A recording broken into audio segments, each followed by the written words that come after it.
चुनाव आते हैं, सब आपके पास होते हैं, लेकिन जब चुनाव चले जाते हैं तो हम जैसे लोग उनके पास होते हैं। हम लोग यहाँ पे अभी भी कह रहे हैं किसी सरकार के अगेंस्ट के लिए नहीं आए कि हमें कोई सरकार के अगेंस्ट कार्रवाई करनी है, हमें सिर्फ सरकार की जो प्लानिंग है भर्तियों को लेके उसके अगेंस्ट में हम लोग आए हैं। आरएस की भर्ती कैंसिल नहीं हुई, हमें कोई नहीं है कि नहीं क्यों नहीं हुई, क्या नहीं हुई, उनकी होनी चाहिए थी, जायज मांगे थी, लेकिन स्कूल व्यवस्था की वैकेंसी 100% कैंसिल होगी तो होगी। ये वो चीजें नहीं है कि हमने मांगी कि सरकार ने मानी, नहीं मांगी। क्यों जी? यूपी के अंदर अगर यूजीसी नेट को लेकर पेपर कैंसिल हो सकता है तो राजस्थान में क्यों नहीं? जब हरियाणा के अंदर पेपर कैंसिल हो सकता है यूजीसी नेट को लेकर तो राजस्थान में क्यों नहीं? क्या राजस्थान में जो सरकार है क्या वो अनोखी सरकार है? क्या यहाँ पे बच्चे यूजीसी नेट के नहीं है? क्या बच्चे यहाँ पे एपी रैंक के नहीं है? क्या ये बच्चे तैयारी नहीं कर रहे? एक तो एपी रैंक में है वो तो ठीक है, स्कूल कहता की तैयारी नहीं करनी इनको। शर्म की बात है हम सबके लिए। अभी एक बहन ने रोते रोते यहाँ पे इतना ही कहा कि यहाँ पे आके आप बैठ सकते हैं, ये कोई इलीगल नहीं है कि आपको आए यहाँ पे कोई पकड़ के ले जाएगा, नहीं। हम यहाँ पे शांतिपूर्वक धरना कर रहे हैं सिर्फ सरकार को ये बताने के लिए कि देखिए आपने जो प्लानिंग की थी वो गलत थी, इससे हम लोग कई लोग बाहर हो रहे हैं, इसमें चाहे वो नॉर्मल स्टूडेंट हो चाहे वो हॉरिजॉन्टल रिजर्वेशन वाले हो।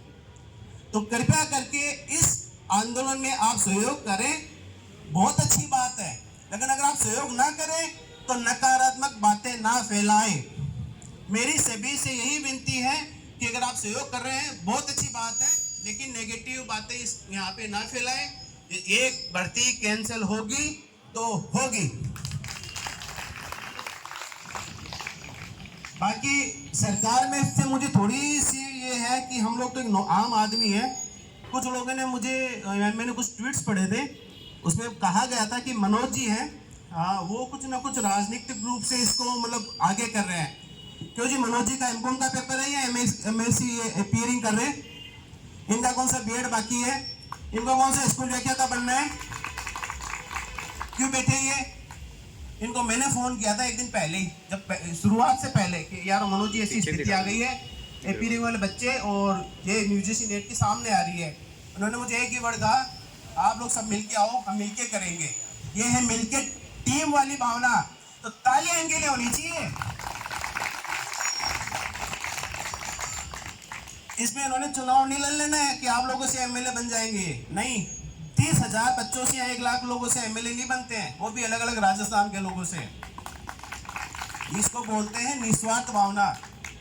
और जिस बात आप सेना की कर रहे हैं ना, तो आरपीएससी को और सेना को कंपेयर करें ना, तो मैं ये कह रहा हूँ आरपीएससी 1% नहीं है सेना के आगे। 1% जो काम होते हैं ना, काम वो प्लानिंग से होते हैं। मैं कॉमर्स से हूँ, कॉमर्स में बताया जाता है कि प्रबंध के 5 कार्य होते हैं हेनरी फेवल के, जिसमें पहले प्लानिंग है, ऑर्गेनाइजेशन है, कमांडिंग है, कोऑर्डिनेशन है और आपका कंट्रोल है जो लास्ट का है। अरे आपने तो प्लानिंग ही बेकार करके रखी है यार, बाकी 4 का क्या? आपने तो प्लानिंग ही बेकार करके रखी है।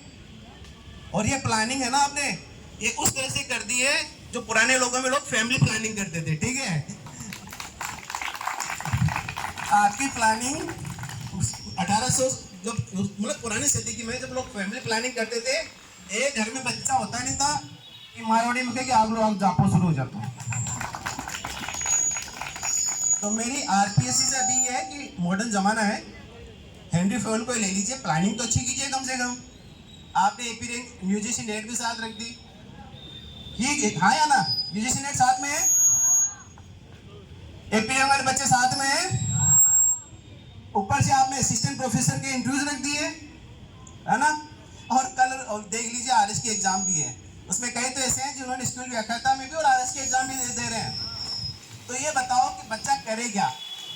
लाइब्रेरी तो छोड़िए, अपना एडमिट कार्ड निकालने का टाइम नहीं उसके पास आज के टाइम पे। तो मेरी आरपीएससी से यही रिक्वेस्ट है, आरपीएससी से छोड़िए, हमारी रिक्वेस्ट करने से मुझे लग रहा है कि शायद फर्क ना पड़े। आरएस जैसी एग्जाम के अंदर अगर 40 विधायकों ने, जिसमें डिप्टी सीएम दोनों शामिल है, उन्होंने पत्र लिखा था कि ये एग्जाम आगे जानी चाहिए, अगर ये सरकार अपने विधायकों की नहीं सुनी तो हमारी क्या सुनेगी? सुनेगी? लेकिन सुनेगी। क्यों सुनेगी मैं बताता हूँ। इसके पीछे सबसे बड़े कारण ये है कि अगर आप कंपेयर करो तो यूपी की सरकार ने यूजीसी नेट के आगे अपनी परीक्षा कैंसिल की है। आज हरियाणा ने अपनी यूजीसी नेट के अगेंस्ट में परीक्षा कैंसिल की है। तो अगर राजस्थान सरकार अगर थोड़ा भी अगर सोचती है इस बारे में, युवाओं के बारे में, आगे आने वाले समय के बारे में, कि अगर युवा उसको चाहते हैं आगे उसकी सरकार आती रहे, तो मैं ये चाहूँगा कि युवाओं की मांगों को माने। ये कोई राजनीतिक दंगा नहीं है, ये एक हमारी मांगे हैं जिसको पूरी होनी है। और कृपया करके जितना हो सके इस आंदोलन में सहयोग करें। ये कोई गलत धरना या कोई वो नहीं है कि हमें आगे जाके यहाँ पे एमएलए की चुनाव लड़ने हैं। ये धरना उस दिन तक है जिस दिन तक ये पोस्टपोन नहीं हो जाती है। और अगर पोस्टपोन होती है तो इसमें ना तो सरकार की कोई इज्जत कम हो रही है, ना आरपीसी की इज्जत कम हो रही है। इसमें उनको युवाओं को आगे जाके सहयोग ही मिलेगा, हम जैसे लोगों का सहयोग मिलेगा। भारत माता